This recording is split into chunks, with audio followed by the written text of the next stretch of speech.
You know it. What? You tell the story. What? You tell the whole damn world this is bear territory. As Bud Dog Turner always used to say, it's another great day to be a bear. Welcome to Tell the Whole Damn World, the podcast for Golden Bear fans.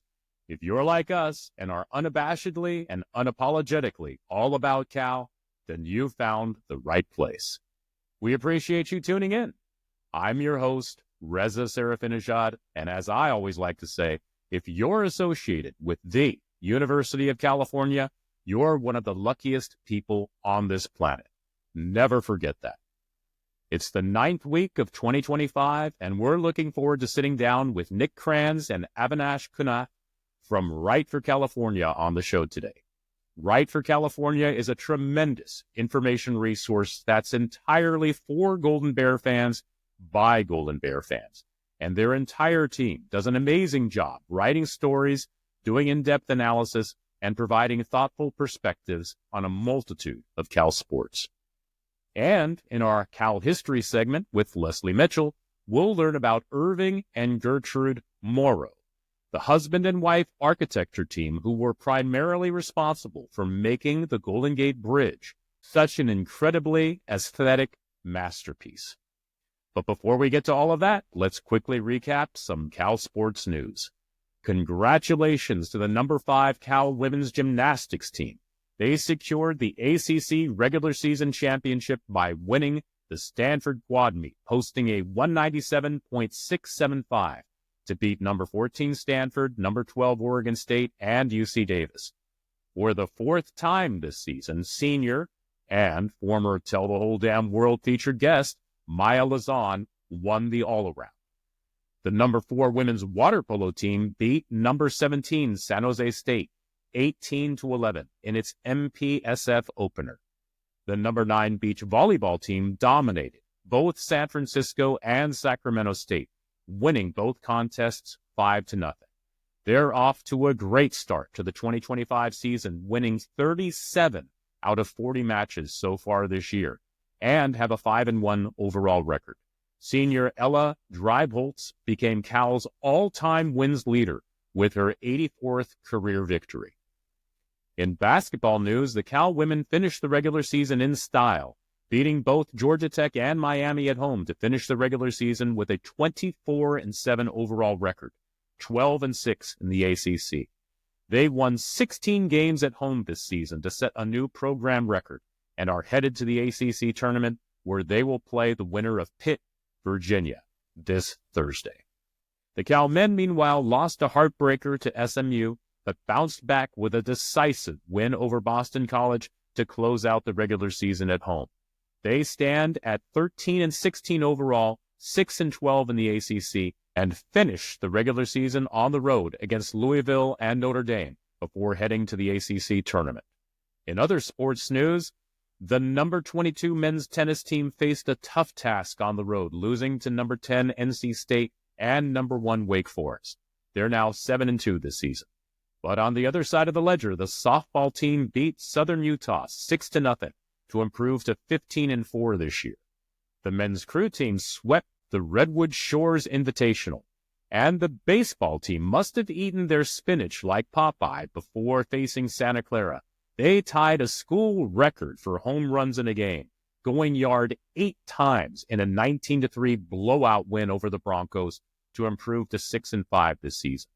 Cade Campbell belted 3 of those home runs, becoming only the 4th Cal player to ever do so in a game.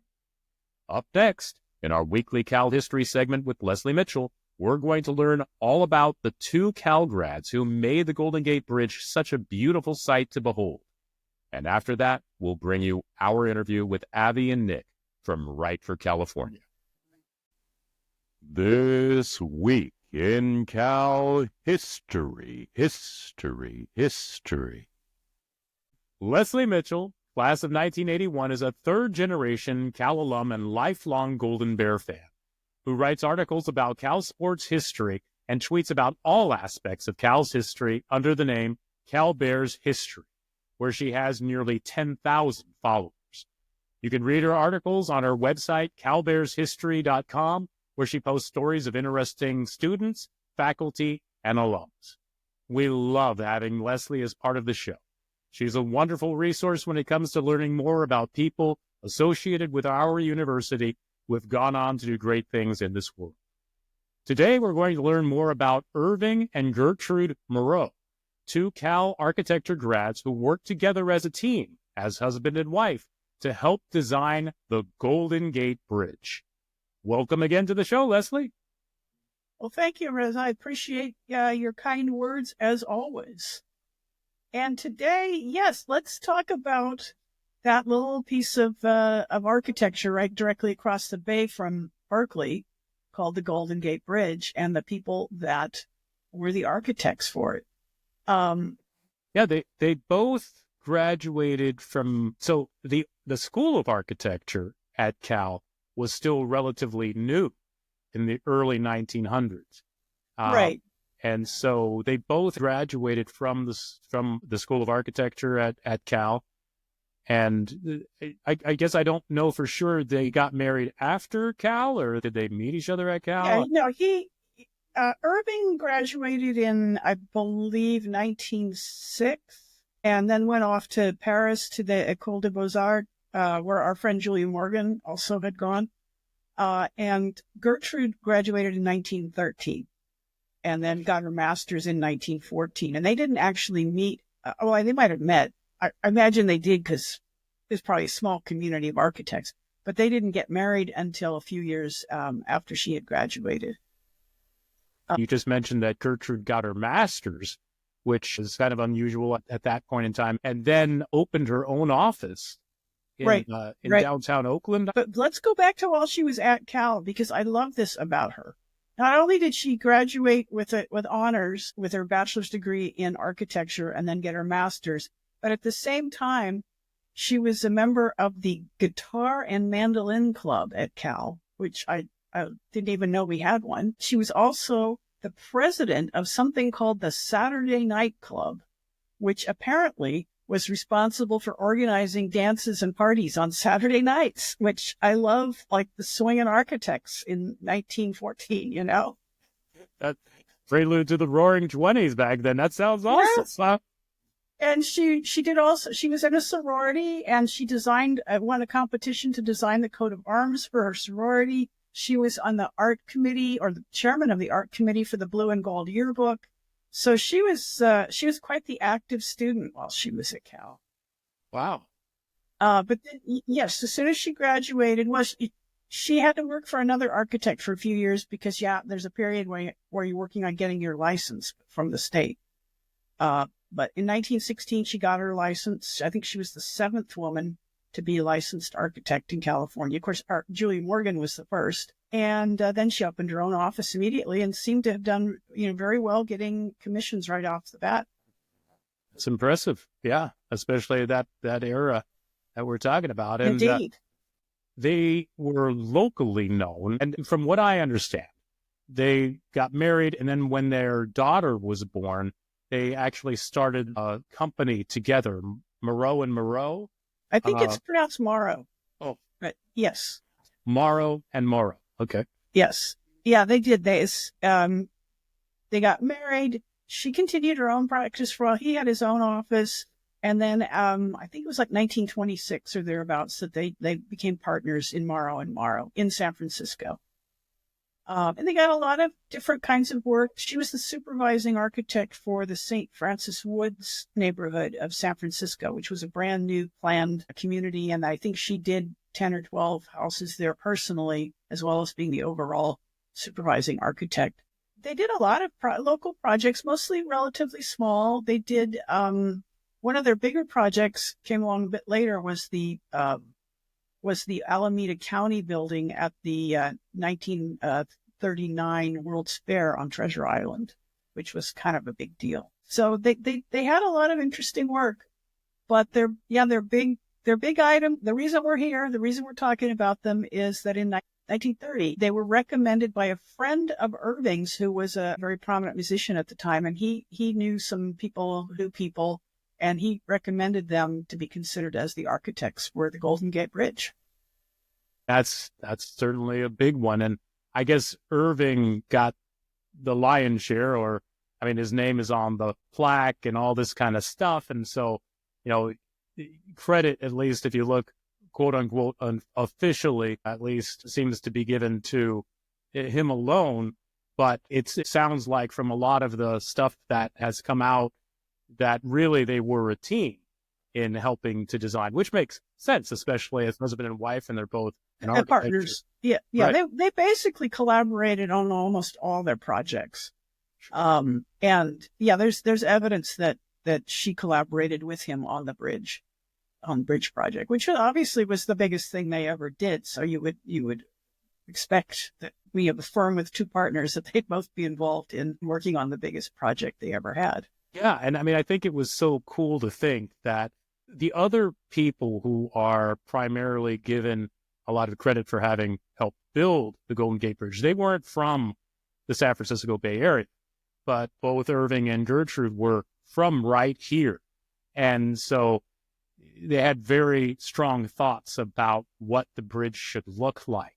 And in one of the articles that you passed along for me to read, I thought it was very interesting that people say, sure, the work that went into structurally making the bridge sound and to last as long as it has, and that was work that, of course, is given a lot of credit, and it makes a lot of sense to give that credit for structurally talking how that bridge can withstand the elements and be right there in the Golden Gate itself. But when you look at the bridge, what you take away from it, the aesthetic design of the bridge is really thanks to Irving and Gertrude, and even the color of it and the Art Deco design of the towers and all these different things. Because that's the big thing, I think, when people look at the bridge, of course, is sure, it's an astounding testament to what mankind can do, but it is absolutely a work of art to look at. Right. As you were saying, it's the engineering that made it exist. Without the work of the structural engineers, there would be no bridge. But how it looks and its appeal that has made it sort of a world-class landmark, that's the architects. So it's a combination. Yeah, the architects, Irving and Gertrude did not design the structure itself, but they designed how it looks. And the towers was one of the main things that they contributed to. You don't really notice it necessarily when you're just kind of looking at it, but the fact that the towers kind of get smaller and the as they go up, and the gaps between, how they have those little rectangular spaces between the cross beams get smaller as it goes up to try to create this feeling that it's taking off into the atmosphere, and that it just doesn't end. They came up with that. They came up with the lighting design. Interesting with the lighting design, it wasn't fully implemented because they didn't have the budget for it until 1987, when, in connection with the 50th anniversary of building the bridge, there was a grant, and they were able to fully implement the lighting design, which again included lighting that was intended to make the towers look like they sort of just go off into the sky. Right, yeah, that the lighting was actually more pronounced and brighter at the bottom of it. And then as it rose up, the lighting would kind of fade. And so it kind of made it look like it just elongated. And like you say, just the Art Deco design of those gaps in the, and the fluting, I thought was very interesting along the edges, how when the light shines on the Golden Gate Bridge, it gives this shadow kind of effect and just makes it look much more interesting and beautiful to look at. Yes. And then of course, and they designed the toll plaza, they designed the pedestrian walkways, all of that was their work. And I think the biggest thing is the color that you mentioned before. The original idea was to just paint it black, which you can't even imagine. Like, what's the point? And the Morrows, their idea was, well, we have to decide, do we want it to just be inconspicuous so nobody notices it? Is that your goal? Or is your goal to make it a masterpiece, something that everyone's going to want to look at and say, wow, that's gorgeous? And black is not going to do that. The Navy apparently wanted to paint it black with yellow stripes so that people could see, boats and stuff could see it easily. But it's hard to even imagine sort of this black and yellow striped thing out there. Might have been interesting, but But interesting. Another suggestion was to make it like a tin kind of color, like a shiny metal color, which the Morrows were really opposed to because they felt that it would just, the sun would glare off of it and it would just be really unpleasant. So they came up with the International Orange, which is the color that it was painted. And there was a lot of controversy. They had to really fight for that because there was a concern that color of paint wouldn't last, and that it would be problematic for getting it to stay in place, and they needed, they'd have to repaint it every 10 minutes. It wouldn't last, and so forth. And they came up with a special blend of the paint that they still use today. Well, it was very successful. Yeah, I mean, I can imagine at first blush when somebody is suggesting this orange color for it, they're like, what are you talking about? Because in that era too, you're talking about bridges that were just always painted gray. I mean, and just how drab and boring would that be when you're looking out at this magnificent view? And I think that's where it comes back to the fact that, they're from this area. So they looked at the Golden Gate itself for all this time and imagined what would look, aesthetically speaking, what would really stand out. And especially when you're talking about the sunsets and just the blue water and the blue sky and the green of the hills around it, what would contrast and make it really stand out. And, I just am blown away in thinking that oftentimes when mankind comes and builds something in nature, it's hard to improve upon nature. In this case, it just honestly feels, speaking as a Bay Area native, that they improved upon what was there, right? Because it's in such an incredible scene to see. And no wonder that it's one of the biggest attractions on the face of the planet, right? And so cool to think that these Cal grads had so much to do with making it so beautiful for the world to see. One other thing I wanted to point out was that I guess it was thanks to Irving and Gertrude that when you walk along and when you're even driving along, you can see so much of the surrounding bay. And there used to be just a lot more stuff that was the way the bridges used to be structured that would be standing in the way of you to be able to see around you. And so that was a big improvement as well that they brought to the design. Right. They streamlined the design substantially. So all the drivers can spend their time looking like this instead of driving safely. The thing you mentioned about how the setting of it and how it looks, I like to think of the fact that they both were Cal people. So they'd spent a lot of time in Berkeley, and Berkeley is directly across the bay from the bridge. And so in their student days, they would look at the Golden Gate, and as we all do, when you're a student at Cal, who hasn't gone up in the Campanile or whatever and taken in that view, or even from the base of the Campanile, you can see out to the Golden Gate, and, must have sort of inspired their imaginations about what it would look like. That's right. That's right.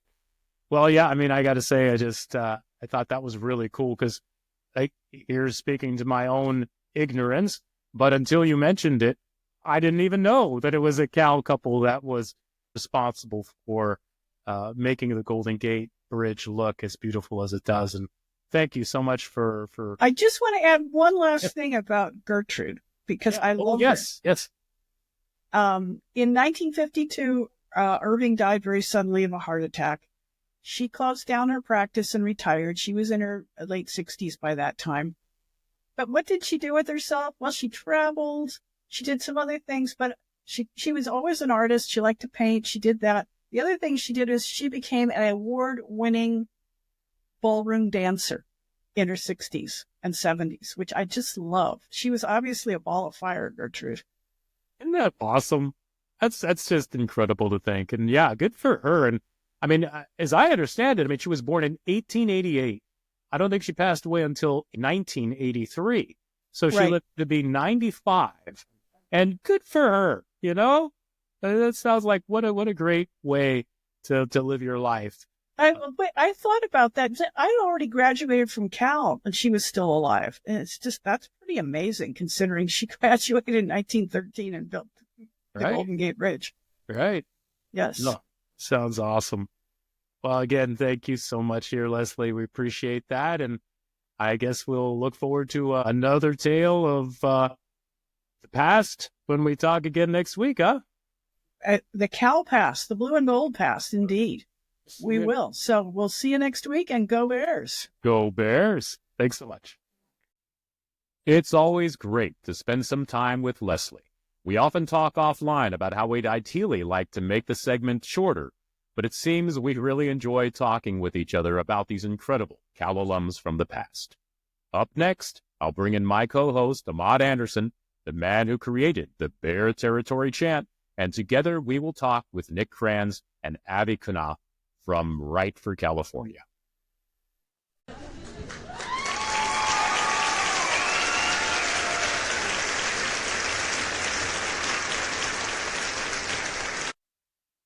A big part of this podcast is about shining a light on the people who share an unusual obsession with the University of California. Being called a fan doesn't quite do it justice. It's more than that. Some people may think we're a little crazy or wired differently, but there's a bunch of us out there who have so much passion for the university that we do things like starting a Cal-themed podcast or writing an endless number of articles and providing in-depth analysis for all of the different sports Cal offers. And that brings us to our featured guests this week. Nick Kranz and Avinash Kunnath are from Right for California, an entirely Golden Bear fan-driven resource that strives to cover all of the different intercollegiate sports Cal sponsors. Nick is a longtime writer for Right for California, and Avi leads the entire team and is regarded as one of the principal people who brought Right for California to life. Avi and Nick, welcome to the show. Thank you so much. Thank you. And yeah, I guess just right off the bat, I'm wondering, maybe you can both speak to this, but can you take us back to understand how you both became Cal fans in the first place? Yeah, sure. For me, it kind of goes back a long ways, which is to say that I often say I don't have a lot of choice in the matter of being a Cal fan. My great-grandparents on my maternal side met at Cal in like the 1920s. My grandfather attended Cal on the GI Bill. My parents met at Davidson Hall in the late 70s. I have not missed a big game since when I attended the 1994 big game at the age of 9. Thank God I got into Cal, which is its own minor miracle. But I had no choice. Everybody in my family is a Cal fan. I was raised on it. I don't remember not being one. Wow. That's pretty impressive. I don't know if you can beat that there, Avi. No, I cannot. I think my experience is very different from Nick's. I got into Berkeley, chose basically at the last minute, and there was a few other schools, including our beloved Stanford, that I was picking from. But then I showed up to Cal, and I think in my orientations, my mentors were telling me about, oh, there's this Aaron Rodgers guy who's going to be like the senior quarterback who should come to some football games this year. And I was like, I didn't really even know much about Cal football. I didn't know much about Cal anything. I didn't know Cal was Berkeley. And then I showed up that first year, and Cal went 10-1 in my freshman year. They beat everyone. They beat everyone by a lot. And I was like, oh, this must be what Cal football is always like. So, you come back. I think 2006 was the first. I think 2006 was the first year like I went all in, and that was just as good as 2004 in many ways. Again, just a spectacular experience. And I kind of had the optimal student Cal experience where, everything went right for the most part. Like 2007 obviously had its downsides, but for, a college football experience, I don't think you get much better than those Pete Tedford years. And yeah, from then, it was just all in. Yeah, it's easy to see why you became a fan, and it kind of is similar to me in the sense that, I really became a fan. And despite the fact that I was born in Berkeley and raised here in the Bay Area, in the East Bay, it really wasn't until 1990 that I became a big time fan of the football program. And that's when everything started to get better, and we were on the rise. And that 1990 season, we went to the Copper Bowl, and you may have seen my podcast with Mike Pawlowski, where I'm basically drooling because I'm such a huge fan of his. And then in 1991, going all the way to the Citrus Bowl and our most recent New Year's Day Bowl. So yeah, that certainly helped to make me such a huge fan.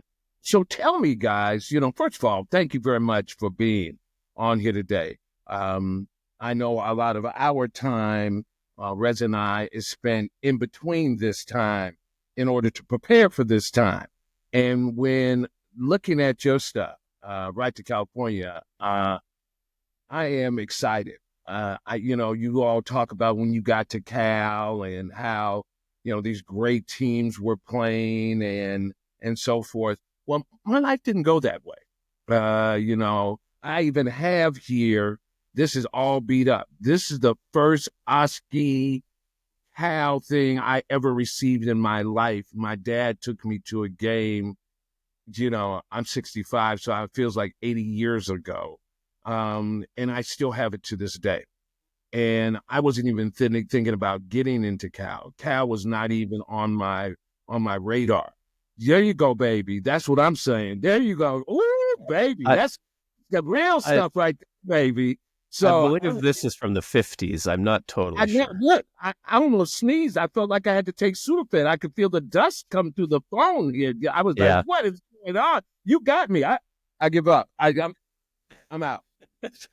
But look, I'm telling you, real crazy story how I got into Cal. But describe how this actually came about. How would you describe the right for California? And sharing that with the people, like you telling the story, not us reading it, not us hearing it. Tell me what that means for you.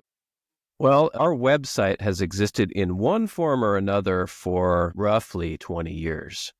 And Avi and I we were more like readers and fans when it first debuted, kind of early Tedford era, and got involved relatively early on. But I think it was founded because we felt like the people involved initially, and certainly I still feel this way, that there's a gap in terms of, like, you can read the Chronicle and, just it'll tell you what happened in the game, but it's not from a fan perspective. It doesn't go that in depth.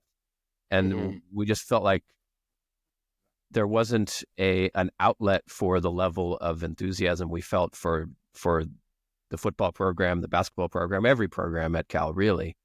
And so this is a place that where we catalog everything that happens, express ourselves, and create a space, we hope, where Cal fans can come and join and meet and talk about things and make connections. And really, that's why I'm still involved personally, is less about the joy I get from writing about the team and much more about all of the people I've been able to meet and the connections I've been able to make that the website has afforded me, because other people are interested in it in the same way that I am, on a probably unhealthy level. Yeah, I think, so just kind of piggyback off of what Nick is saying, is that the community itself is so diverse and vibrant in its experiences with how they interact with Cal that it can't really be reflected by, mainstream media. We're just like there for the game, they get the game, and then they go. And then that's about it.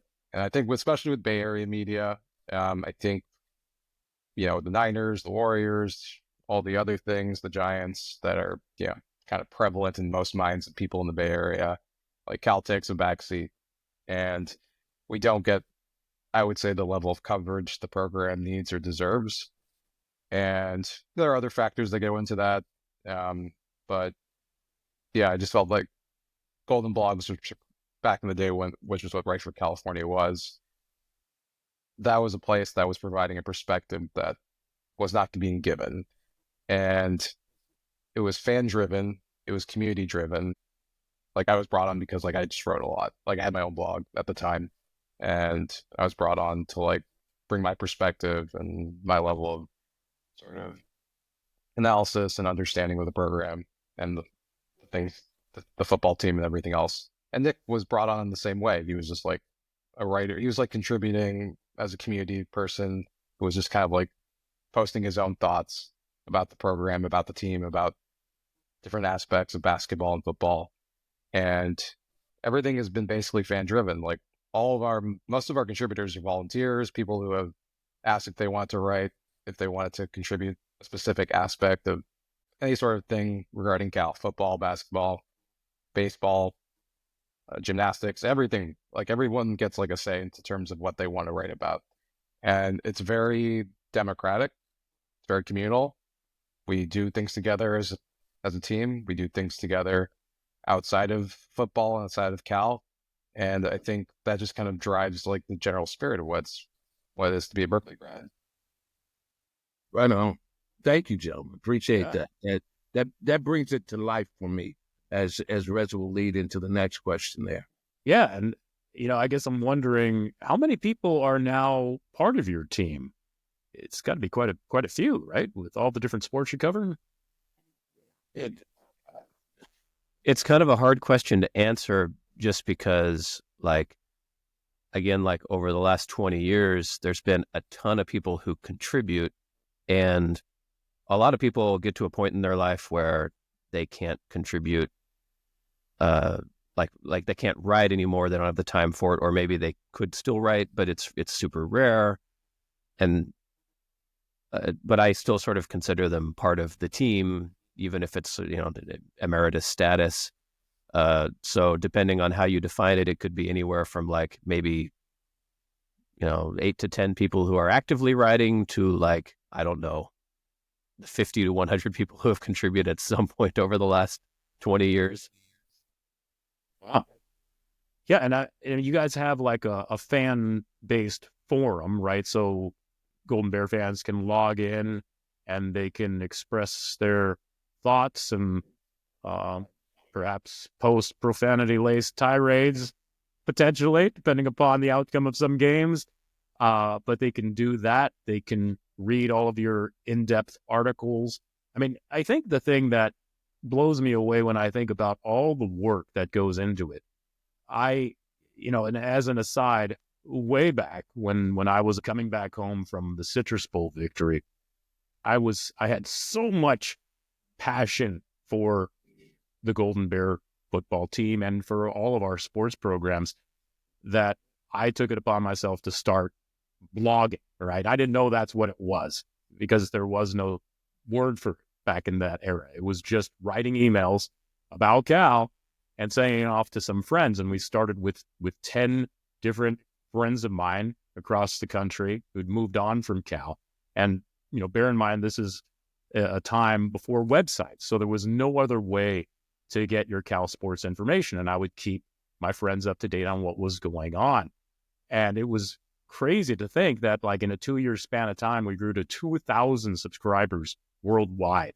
And one of the cool things I still remember, you just talked about, Nick, about how those connections and kind of like that is kind of the cool thing, like you feel an obligation, of course, to write about Cal, but having that platform and getting to meet all of these people. Well, we had a basketball player on the basketball team, men's basketball, back at that time, by the name of Sean Marks, who's now the GM for the Brooklyn Nets. He was from New Zealand, and his parents had absolutely no way to know what was going on in the world of Cal basketball in that time. And so they joined, and I got to know them, and it was just like, it was so cool to think that, this spider web essentially of Cal fandom stretched across the world. And I think, especially with what you guys bring to it, it's on a whole nother level from anything that I had done from way back, where you do this, the people who contribute do this in-depth analysis that is just at an amazing level. I mean, it's really incredible. And I thank you guys, for doing what you do with it all.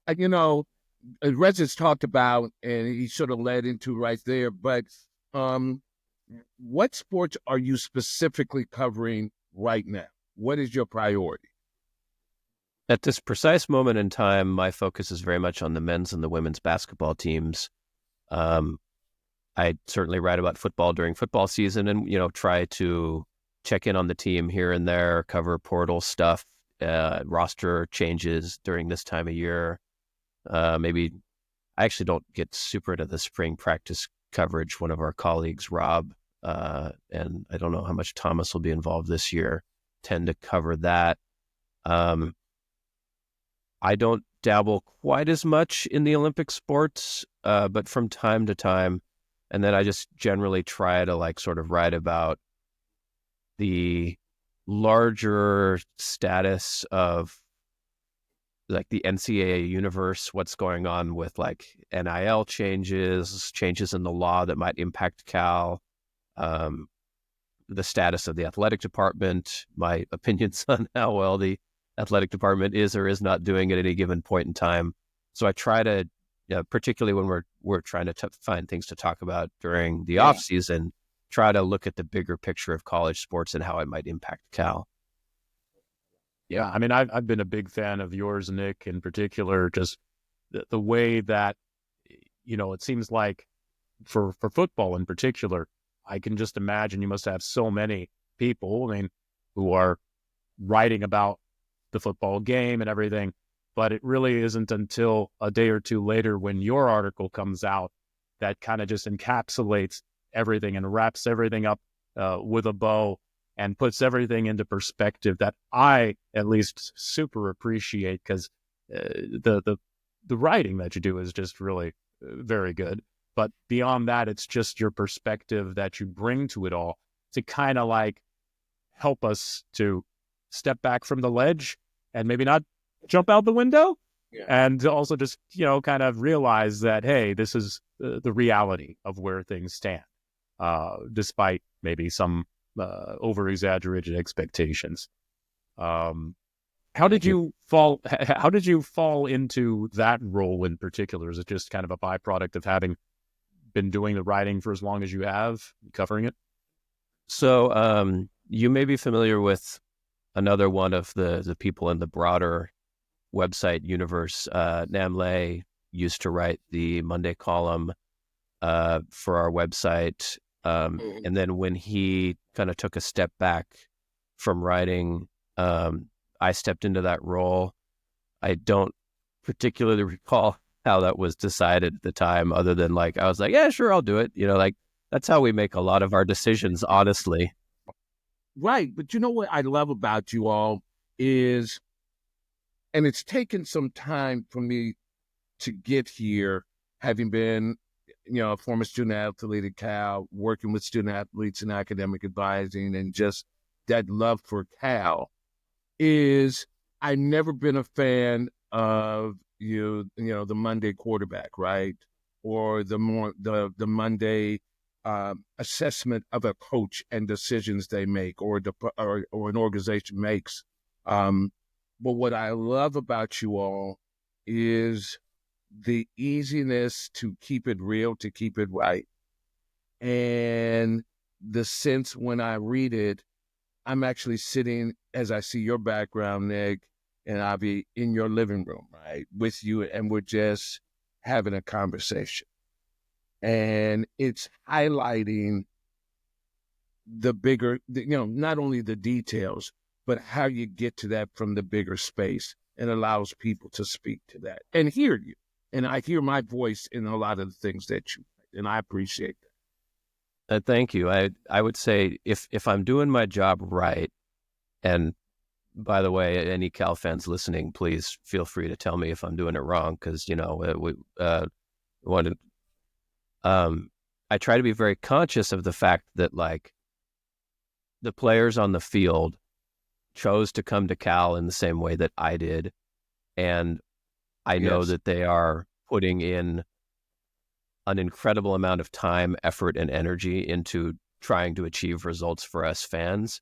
And so I try to be like to the extent that I'm ever negative, I try to more so focus on like coaches, administrators, and what they can do to help the program win more games. Because I don't know, even now with NIL, I don't really feel comfortable saying negative things about the players themselves who, you know, are sacrificing so much and want to win way more than I do. Yeah. I appreciate that, man. Because I used to want to jump through the television or find that writer after the game in the press box some way, somehow, or just aching for that press guy to walk in the locker room so I could say, hey, man, what were you thinking when you wrote that? Did you ever play? You know, did you ever consider the time and effort, and not just on the field, but in the classroom, what that takes to do this? So hats off to you, Jens. I appreciate you 100%.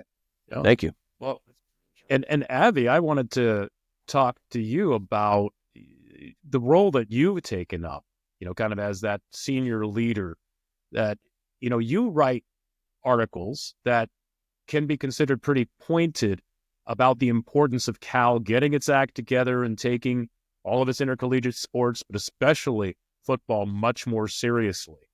And some may consider you a bit of an alarmist, but when you look around and see what's happened to Oregon State and Washington State being left behind, it's easy to see why you're pushing as hard as you are. Do you get much feedback or pushback at all from the athletic department when you write those articles? I will say probably about 70 to 80% of the criticism of Golden Blogs or Right for California has been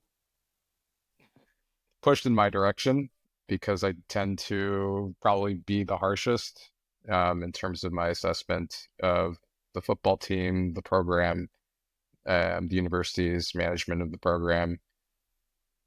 And, you know, it all came to a head 2 years ago when the Pac-12 just kind of fell apart. And it was pretty clear that the university and the athletic program were, if at best, negligent, and you know, at worst, just like incompetent in terms of just like not being ahead of the game. Like Cal was like one vote away from being in the same place Oregon State and Washington State ended up being in. And that doesn't happen without a lot of people neglecting or, you know, not paying attention to the broader shifts in the college football, college athletics landscape. So I've been pretty, you know, measured but firm that Cal needs to be better at football for the last 2 years. I mean, I've said that way before that, but, you know, things are changing very quickly. We're going to have this NIL sort of arrangement in the next couple of months, and that's going to be critical to maintaining the health of the football team and the program. But these things go beyond just like, I mean, they do boil down to wins and losses, but it comes down to institutional investment. It comes down to the university engaging with its alumni, its donors, in a manner that's respectable and provides the necessary like back and forth that is needed to foster relationships, the things we've neglected. And, you know, it takes a lot it's, you know, kind of rough for a university like Cal, for university like Berkeley to just, you know, end up in that place. So yeah, I do get pushback, but I'm like, if you did your job, I wouldn't be pushing. Yeah. I Right. think you're spot on, man. You know, I'm not, based on what I do, where I sit, I'm not gonna go down that path because I don't want to be hypocritical, but somebody has to say it. I mean, I'm you know, I'm standing deep in it as on the board as for the Alumni Association as a former player, and all the above. But I think someone has to look. That's what being a student at Cal is all about, is pushing the envelope, and going through this Socratic process of asking the question and the dissertation of back and forth of what it is and what it is not and what it should be and the ways that we can reach, you know, this level of enhancing and engaging and getting things right. We can't be the best of the best and tout that without being vulnerable to being asked the question, why aren't you doing more? Why haven't you done more? And at the end of the day, do you care about those who are doing the work in which you stand on those laurels? That's it for me. And I keep doing what you're doing, brother. Keep doing what you're doing. And if they give you problems, tell them come see me. I'll be at the front door waiting. I'll be at the front door waiting for them with popcorn and tea. I'll be there. Oh, we're big on tea. I got you. That's awesome, guys. That's awesome. Well, hey, Nick, I wanted to bring another question back to you. And so the interesting thing is I have been a big fan of Leslie Mitchell for a long time and all the different stories. And when I first kind of envisioned this idea for the podcast, I thought it'd be wonderful to have a little segment where she would contribute and talk about all these wonderful figures from the past and just to shine a light on these Cal alums who've gone on to do some amazing things in the world. And then I was just kind of shocked that you and Leslie know each other like pretty well. Can you tell me a little more about your relationship and how you got to know one another?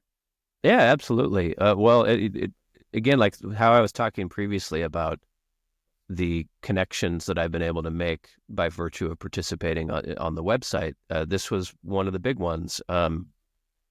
Leslie found our website and was posting history articles for a while that we were promoting. She's a trained historian. You know, I majored in history at Cal, and you can see that in her work, absolutely. And through discussion on the website, we just discovered that we both lived in Sacramento, relatively close to each other, and particularly like when I was originally brought on to the website, it was specifically as a women's basketball writer, which is her favorite sport at Cal as well. And so we particularly connected over that sport. And we started driving down, carpooling to games together. And then we invited her to join our pub trivia team because, as you might imagine, she's a pretty valuable asset if you're wanting to get questions right. So, we see her pretty regularly all year round. And she's just a wonderful friend and a brilliant historian. Yeah, no, I think that's just awesome. We just love having her as part of the show. And, that's really become... I keep telling her, we actually want to feature her as the guest on the show because there's a lot of stuff that we've talked about offline that I think a lot of fans would be interested to hear about, how she ended up at Cal and all of this kind of stuff too. But no, that's great. Thanks for that, Nick. So we did sort of highlight it, but I want to, we want, as we do, we want to get a little deeper. But what do you both feel that Cal needs to do to improve? And are you pleased with some of the things that are currently going on with the football program and athletic department as a whole? Yeah, I'm happy to take the lead, and Avi can add on, certainly. Let's start by saying that I am absolutely encouraged by a number of recent developments over the last few years. I think that our new chancellor gets it in a way that is rare, and he's made positive changes that very much encourage me.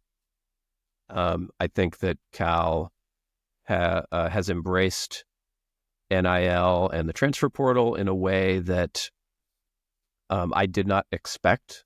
I kind of thought that a lot of these changes that, the reputation of Cal is like, we're not going to get involved with that kind of stuff. I didn't think that Cal would do so well, and that's a credit to Cal Legends and all of the work that they've done to coordinate with alumni and the program in a way that has frankly kind of kept the football program afloat in really tough times. And so I am a lot more optimistic right now than I would have been 1, 2, 3 years ago. Having said all that, at the risk of being a little bit controversial, I've been writing about the team for 15 years. I've never particularly called for a person to be fired in the way that fans stereotypically would do. I have struggled to imagine how Cal can move forward successfully long-term under their current athletic director, maybe more so from a fundraising perspective, because when you have an athletic director who's embroiled in a multi-year scandal over mismanagement of abuse allegations, and who I think has lost the faith of a lot of the alumni base, people aren't going to want to donate to an athletic director who is tainted by scandal, didn't handle a serious matter in an appropriate way, who also kind of oversaw, frankly, the extreme mismanagement of the men's basketball program over multiple years. I think there's a lot of reasons to doubt Jim Knowlton's capability of leading the athletic department in a proactive way. And frankly, I think that to the extent that Cal has succeeded over the last few years, it's been because of people like the folks running Cal Legends and not because of the leadership of our athletic director. So I've been open about the fact that I don't particularly think he's the man to lead the athletic department. I think he's, personably a nice person. I've heard pleasant interactions with him, but like when you have news articles breaking the fact that our athletic department just ignored an abuse scandal that was reported to the athletic director, that's kind of a deal breaker for me.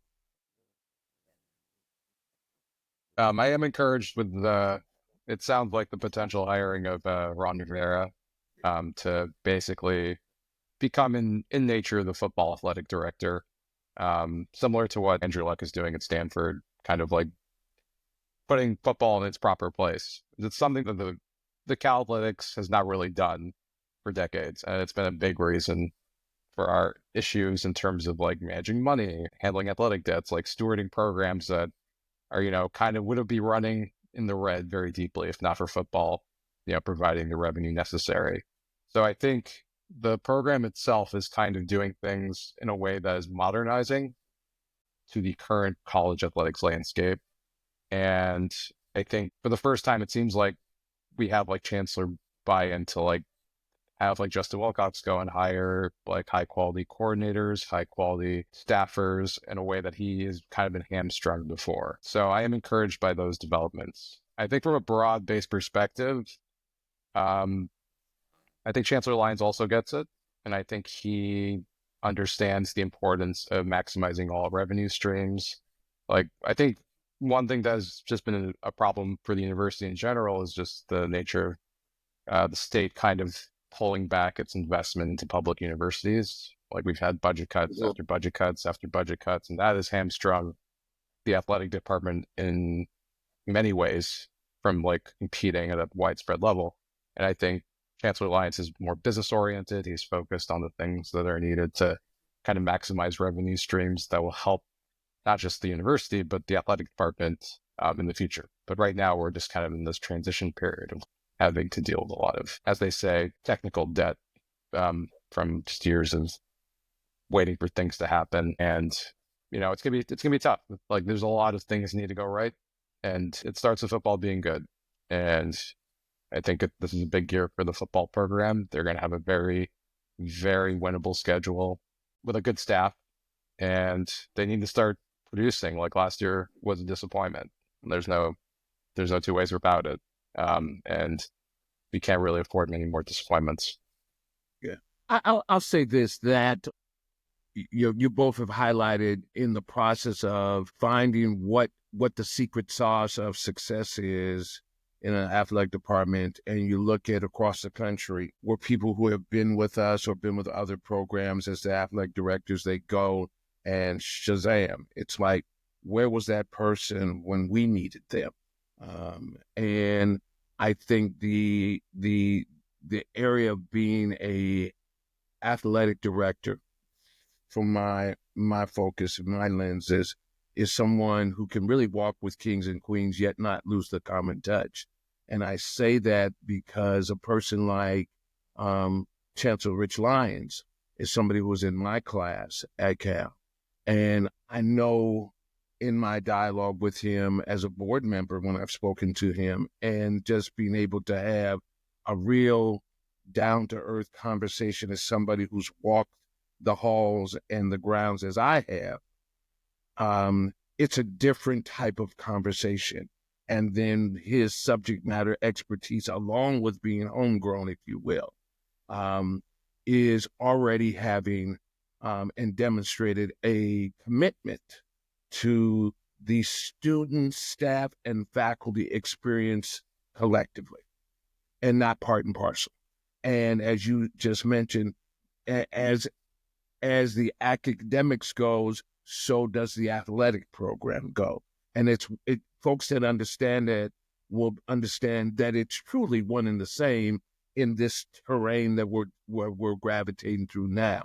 The other piece is, which I love about Ron being there, my friend, my very dear friend and my teammate, is he not only knows how to win and has won, but understands and is able to have that kind of engagement with the student athlete at all levels, but the football team for sure, to say, here's the reality of where we are. Here's a commitment of having someone who's been in the league and been from here, and then go out and find, because of his experience, those folks that will understand what it means to be a coach and a player at Cal. And that's, that's a diamond in the rough. People may believe it or not, but, it is truly the case. There is a certain type of player that thrives in this environment. And you got to have somebody who's not only laughing on the outside, but laughing on the inside too, as they got to navigate the academics and athletics. You can't have anybody smiling on the outside on game day and crying on Monday because they can't handle being in Wheeler Hall. It does not play out well. And it's not a great recruitment conversation when they leave here in the way that they didn't want to leave here, where they have to leave because they've been dismissed from the university or it's not working out academically.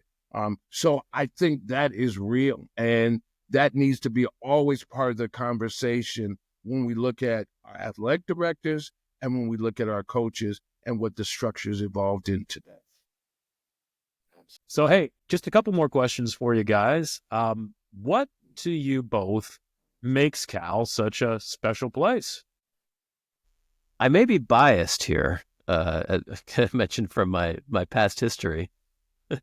I'm just so in debt to Cal for what it gave me, and that goes for everything. Like, it's a tie that in many ways binds my family together. I feel like I was a vastly different person after 4 years at Cal. It informs the way I write, the way I think. If I could distill the number one thing I sort of took away from my time at Cal, was that the world is just so much more complicated than I imagined when I was an 18-year-old who thought I knew anything at all. And it gave me a humility for the rest of my life that I think has served me well, because I just don't trust myself to ever feel like I truly understand something. And I need to spend as much time as I can. If we're talking about like writing about football, I'm going to try to watch tape and listen to people who understand schematics, and I'm going to look up stats, and I'm going to listen to coaches' interviews and try to understand where they're coming from, because they know things that I don't know. And if I'm going to try to pretend to write about it, I need to try to understand this tiny little sliver. And that's right. That's what we're here to talk about, is Cal sports. But I feel like what Cal taught me how to think, and that's served me in every aspect of my life. That part, baby. Yep. How about you, Abby? Yeah, I think the most interesting thing about the Cal experience is you never stop learning. And I think the thing that makes Cal special in a way that, is tough to replicate at other places is you get the best of the best in everything. Athletes, scientists, engineers, everywhere I move in the world, like everywhere I walk, like I meet Berkeley grads, and I always come away being like, oh wow, I can get better, because everyone's always striving to get better. Because I think when you have a place like that, the university, where you're always having to, compete with people who are like very intelligent, very hardworking, very diligent, you kind of adopt that mindset. And I think you see that with our athletes as well, where, the best of the best, they are always striving to get better, but they have to work within, the limitations of, reality. Like, this is a big public school, working under considerable constraints. And if you don't put your effort in, you're going to sink. And that's life. That's how life works in general. So I think Berkeley grads who like adapt, and live in it, they come into the world ready to go. And I think if we can, in this athletic department, in the university in general, just kind of start adopting that mindset more and more, you're going to see a better university, and people are going to start coming back and provide the engagement that like you want to see from that you see from a Texas or a Michigan. People are super excited about all the things that come with that university experience. It's just we have to bring that back in, because everyone at Cal has that ability to build that passion and create it. They just have to be invited into the party. I'll say that leads into the last question we ask all our guests. I as you all know, I created the Bear Territory chant, all that, but it's based upon what you've said. It is not, maybe birthed at in '82 from the football team, or even how it came to a head, if you will, from all my experience from a freshman, from even applying to Cal, which is a whole nother story. But as a freshman, and then coming into the '82 season, in '81, I saw those schools, the Michigans, Army, Florida, Georgia, over time, and that inspiration, that motivation, that excitement around football, and just not football, but their universities. That even those folks who, in our case, Berkeley, Albany, El Cerrito, all enjoy being around this excitement, right? And so that's Bear Territory. So what was, or what is, your favorite inspirational Bear Territory moment? It could be when you were in school, or even now, or where you've been out in the world and you were like, man, that's Bear Territory. That's what this is all about. Share, if you would. Let the people know what it is. This is tough for me because I could talk about so many things. Like I met my wife on campus and through the website, 03 against USC, or when we won a Pac-10 championship with Jerome Randall and that group, or the crazy College World Series run of the baseball team. But I always go back to a very specific moment. I mentioned I attended my first big game in 1994. I was 9 years old. And because I was 9, I have zero memory at all of anything that happened on the field, because, I was a kid who was just wide-eyed and not capable of absorbing anything. Yeah. But I'm that way at 65, just want to let you know too. So it's yeah. So we win the game. We watch the celebrations on the field, and we leave the stadium and go down Panoramic Hill Drive out of the south end of the stadium. And what I remember is the insanity of the scene before me as a 9-year-old, where every single apartment, frat, sorority, house, whatever, all up and down that street was just people everywhere on the street, people everywhere on the balconies of their houses, all yelling, shouting, throwing things, just going absolutely nuts. And as a 9-year-old, I was like, this is the greatest thing ever. This is the pinnacle of the human experience on the face of the earth. I am going to be chasing this high for the rest of my life. All right. The joy is that Cal has allowed me to find that high again, like in some of those moments I mentioned, like when Tyler Fredrickson's field goal goes through in 03, or when Chase gets to the end zone and breaks the streak. All those little moments where you reach that high of this joy that you felt back as a 9-year-old. It's pretty special. Love that. How about you, Avi? Yeah. I think in general, I've had a lot of great experiences. Obviously, 04 was amazing. 06 was just a special season. With Marshawn doing his thing with the card and Deshaun returning a punt for a touchdown every game. But I think for me, it comes down to, what, like, in terms of like Bear territory, like the community is what I've, tried to build and grow for the last 20 years, because I felt like it wasn't being activated the way it should. And I felt like it all culminated last year with College Game Day. And I think what made that special was the fact that, we were coming off a terrible loss to Florida State, and it looks more and more sad by the day. But, I think we all thought we lost College Game Day, and this thought was another just experience of Cal being Cal. We're not going to get this. And then this community that we helped build and foster for decades, rallied and kept on tweeting and memeing and doing community stuff and building it up. And suddenly College Game Day was in Berkeley. And that's like one of the few times like a community has actually stepped up and really superseded what the football program was doing and made an impact. Yeah. And not to take away anything from the football team, they obviously got to that place by beating Auburn and doing a lot of other things, but the community was a part of that. The community was a part of the story, the algorithm, all those things. And yeah, just being a part of that, being acknowledged. Obviously, Ahmad, you were there at 6 a.m. leading the chants.